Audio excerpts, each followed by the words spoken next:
Hello, I'm Sean Lay. Welcome to the programme which brings together columnists from leading journals, BBC specialists and the reporters who write, broadcast and blog for folks back home from the Dateline London.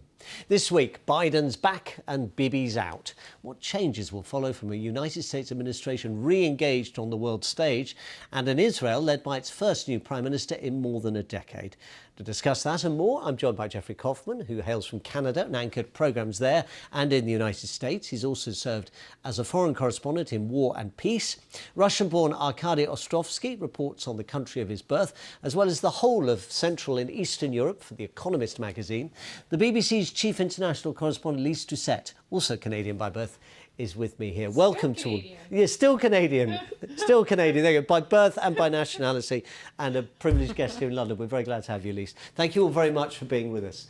Now, let's begin with pasties in Cornwall, pâté in Brussels, petit vin by the glass on Lake Geneva. US President Joe Biden has had a busy week encompassing multinational diplomacy with G7 and NATO and a bilateral with Vladimir Putin. More than once, in the folksy style honed by 5 decades in America's national politics, Mr. Biden declared, "America is back."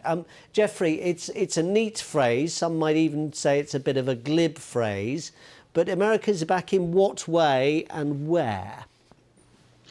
I think the question is that an existential back or is that an aspirational America is back? And I think the answer is it's a bit of both. The fact is that Donald Trump took America out of international organizations, took America, threatened to get out of NATO, and really panicked the Western alliance.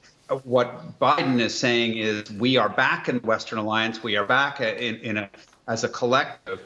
But the aspirational part of it is that Trump and American democracy have really been tested, and the legitimacy of American democracy is not where it was a decade or two ago. And so it becomes an aspirational America is back. America wants to be the not just the economic, but the moral leader of the world. Biden is keen to restore that. But there's a lot of work to do, and domestically, the U.S. is not there. Nonetheless, America is back at the table, and that really is the takeaway from this past week. Arkady Ostrovsky, in European terms, what might "America is back" mean? Well, I think this is the moment that everybody's been waiting for, with some trepidation and huge anticipation after the psychodrama of Trump and his relationship with Vladimir Putin. I think just the sense of America returning to its former self in terms of diplomacy, in terms of institutions, in terms of more predictable statements and policies, that in itself has brought some relief. And of course, for Europe, Russia has been one of the main worries, particularly since 2014, the war in Ukraine, the turmoil in Belarus. So this is a very important moment for Europe to see American leadership, because for many years, for the past 4 years, a lot of Europeans, particularly in Eastern Europe, were really not sure where they stand. And in terms of President Putin, clearly, he stroked President Putin's ego with this invitation to meet one-on-one, as if these were two leaders of two superpowers meeting like the old days. We then had him saying this guy is a serious guy and we have to respect him. But when Joe Biden says, we will return what you do in kind unless you cooperate over things like cyber attacks, does President Putin really have cause to take that seriously? Well, President Putin understands power and understands force. For the past few years, he has been able to claim escalation dominance, partly or largely in the knowledge that there will be no pushback. There will be no pushback after the reset of America's relationship with Russia in 2008 by Barack Obama. There will be certainly no real pushback from Donald Trump. I think in his press conference, and they had individual press conferences, quite interesting really that Biden tried to walk a very tight line here. On the one hand, as you say, not so much to massage his ego, Putin's ego, but to meet him face to face and try to mitigate whatever he can by not giving him an opportunity to have a joint press conference. But as I said, Putin understands what power means and when somebody is prepared to push back. And I think Biden, in his very calm terms, has made it incredibly clear that cyber attacks on American vital infrastructure will be retaliated. He gave him a list of infrastructure sites that should not be touched. He delivered a sort of a thinly veiled threat saying, how would you like if your pipeline was attacked by ransomware? And he said all the things on Ukraine, I think, which were important to state, particularly following Russia's buildup of troops on the Ukrainian border, that the conflict should not go further in military terms. I think Putin did take it seriously. I think for Putin, it's also important to get a sense of détente so he can concentrate on things at hand, which unfortunately means suppression of opposition, purges of the political system, and getting himself back into power after 2024. How, Lee, should allies measure his words against his actions? Because the obvious place to talk about this potentially is Afghanistan, where there was a consultation, but really not much of a consultation, before America basically announced we're off. Well, I know, but I think Arkady was absolutely right. There was a palpable sigh of relief. You could hear it when President Biden won the election, when he was inaugurated. They've been waiting for this day. Unfortunately, they could meet face to face. They love the fact that America is back. And, Arkady used the phrase stable and predictable. President Biden came, I want a stable and predictable relationship with President Putin. Well, the Europeans want a stable and predictable relationship with the United States as well. Now, if only, to use the phrase, if we could have been in the room where it happened. We are told that when the 30 NATO partners sat down together, there was, to quote President Biden, a consensus in the room that he had made the right decision to announce that there was no good time to pull out the last of US-led NATO forces, but now was the time that he had to pull them out. And yes, there was, to use the British expression, barely concealed frustration. The Europeans had not been consulted, NATO allies had not been consulted, but there's that great NATO expression, we went in together, we're going out together. And they're showing, there's a public show of strength and unity, but there's clearly a lot of scrambling going on. Where will they base U.S. forces in the region? Where will they train Afghan national security forces? Because that's supposed to go on. Well, that's because they're all saying, our troops are leaving Afghanistan, but we're not leaving Afghanistan. We're going to help you, and they still need to help as the Taliban inch closer, district by district, back into power. So there seems to be an awful lot of scrambling going on when literally the weeks are counted before the last of the forces leave. But when you hear a quote like this from the Defence Secretary, Lloyd Austin, who says it possibly could take 2 years for international terrorist groups to regroup, regenerate inside Afghanistan and pose a threat to the US, that almost sounds like he's speaking against the administration. Well, we're told that the Defence Secretary actually gave his advice to the President that they actually should leave some kind of residual force, a counterterrorism force, and that he may have heard that from other senior commanders as well. But President Biden thought very carefully, as he's wanted to do, and he decided, no, now is the time to go. And what President Biden said publicly is 2021 is not 2001. The terrorism threat is different. We don't need to have a huge footprint in order to deal with it. And as he put it, it's not just Afghanistan, it's Syria, it's Somalia, it's Iraq, it's the Sahel. There are many other places where there's a terrorism threat, and that he feels, this is the optimistic view, that they can deal with it. But there is clear concern. And Jens Stoltenberg, the Secretary General of NATO, has made that clear as well, publicly. Jeffrey, one other subject we shouldn't avoid mentioning at this point is China, because it was specifically singled out in both the G7 and the G7 communique at the end of the G7 summit last weekend, and also in the talks in NATO. We're told that Joe Biden and Xi Jinping have a relationship built up when Joe Biden was vice president. We're told that they can have a dialogue with one another. But is there much really for China to fear from the other remaining superpower in the world?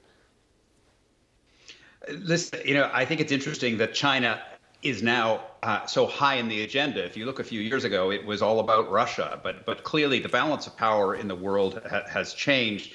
And I think that it's not a question of whether China has something to fear. China dismissed the G7 as kind of a clique of rich Western countries and nothing to be afraid of. But I think that unity within the G7, unity within NATO, is a really important counterbalance against China's power, which is being asserted around the world very, very effectively through economic means, through international aid. And in Biden saying that he's back in leading that coalition, that very much is what he's after is a unified voice against China to speak out about human rights, to say, hey, if you want to be an international player, that's fine. But, there are some basic standards of civility on the international stage that you've got to start living up to around freedoms, around the suppression of people within your country, around human rights and forced labor, around Taiwan, around Hong Kong. And the only way that's going to be effectively heard is if China really is shamed into this and forced by a Western coalition to do something. Should we expect concrete responses and China to back down immediately? Of course not. That's not going to happen. These are incremental things. But it's very clear that a unified Western voice is going to have much, much more impact. China, has, by the way, been very discreetly spending trillions of dollars in developing countries. But 100 countries have received its road and bridge aid, this kind of infrastructure project. It's highways in Kenya, ports in Brazil. These are countries starved for modern infrastructure. As the West has become more and more parsimonious about supporting developing countries, China has taken the opposite track and has effectively, through soft power and hard infrastructure, asserted its influence massively on a global scale. And one of the things that came out of this is a commitment to counter that with Western spending. Now, let's check back on that, because that means that they've got to spend real dollars on places where there aren't voters, and that's always hard.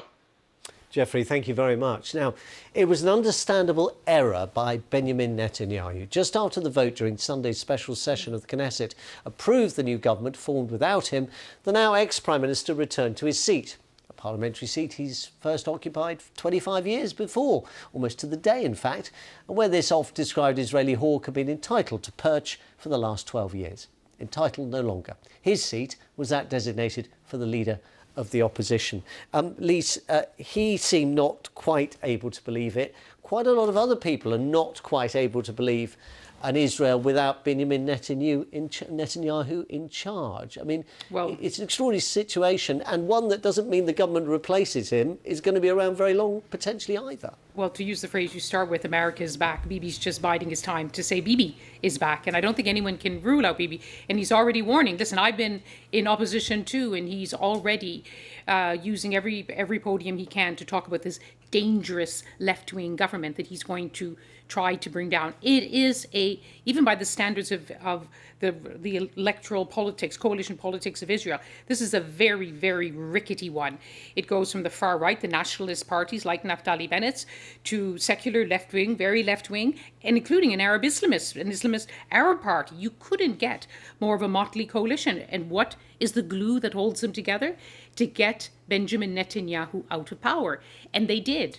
But they're going to be tested. They've already been tested. There's been, again, Israeli airstrikes into Gaza, incendiary balloons coming in from the Gaza Strip. There's been an ultra-nationalist march through the streets of the old city of Jerusalem. They will be tested and tested again.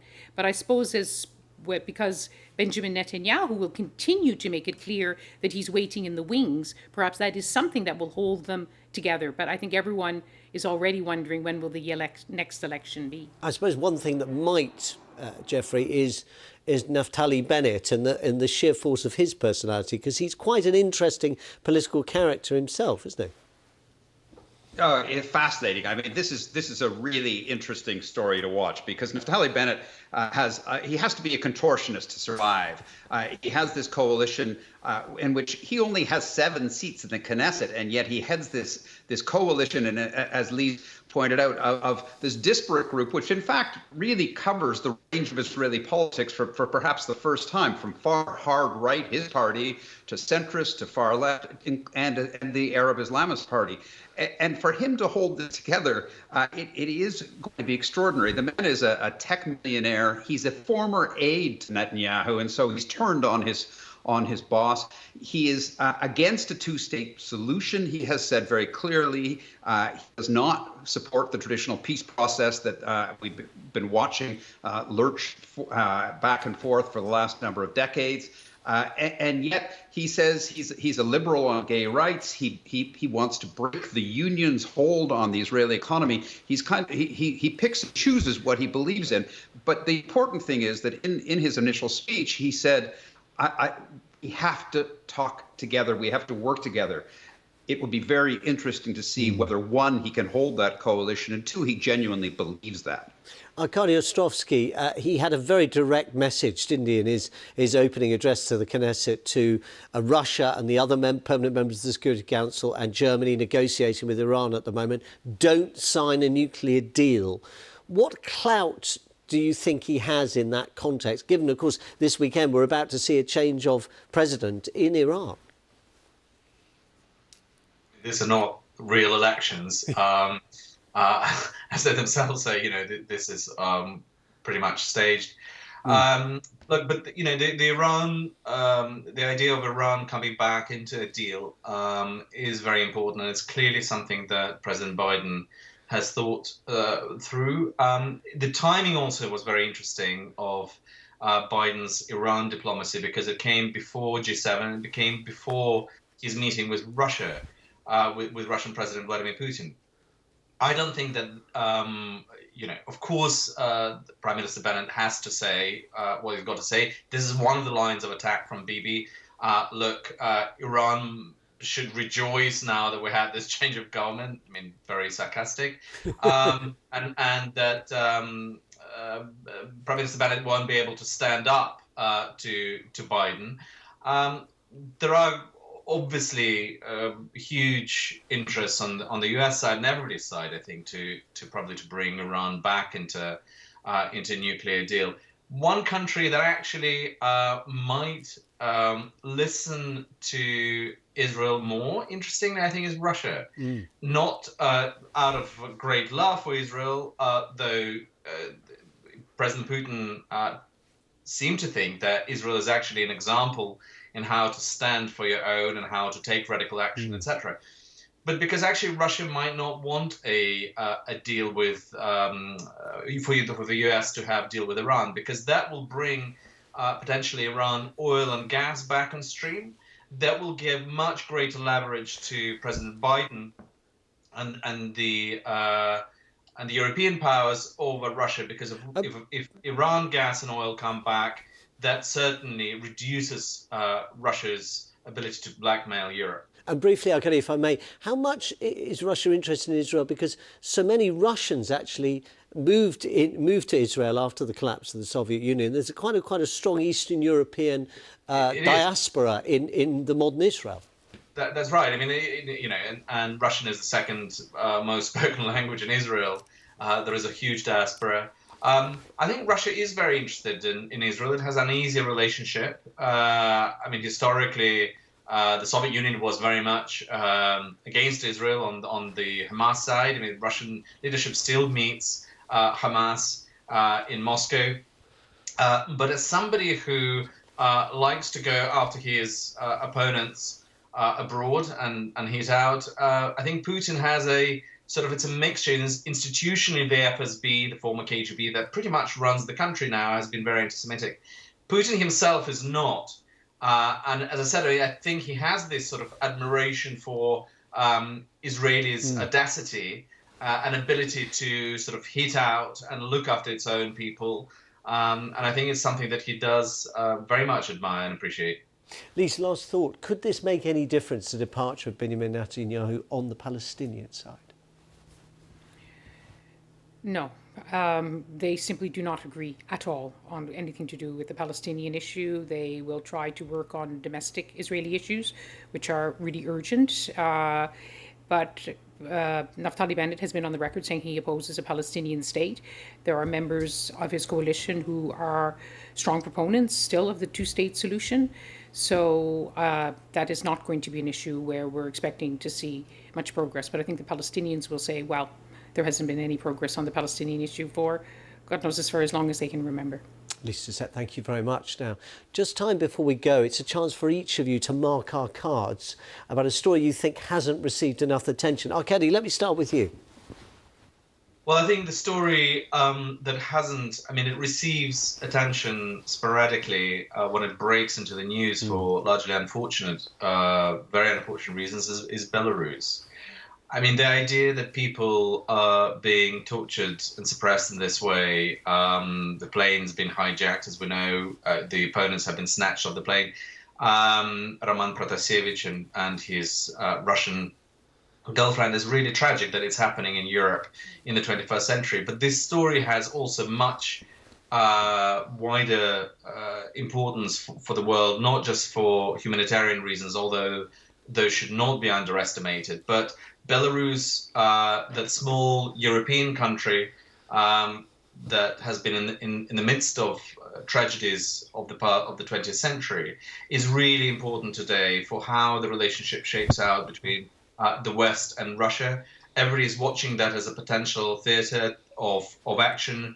Russia considered it its backyard. The only reason Lukashenko is in power, let's be honest, is because of Russia's backing.